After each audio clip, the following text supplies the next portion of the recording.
gas yung stick glue, no, na kumakapit sa cone. Ayan, so sa puntong to mga ka-alright is tumigas na yung ating stick glue. Pansinin nyo yung medyo maputi, so hihilahin lang natin yan dahan-dahan. At so napansin nyo mga ka-alright is umangat na yung ating cone. So ngayon, ayan, meron siyang natanggal yung kanyang yung parang sa labas lang yan. Okay lang yan mga ka-alright, at least nabalik natin yung cone nya.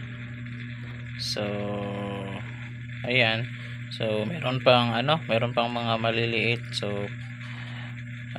pwede pa yan, no? So ibabalik lang natin yung kanyan. So pagdidikitin lang natin yung stick glue yan.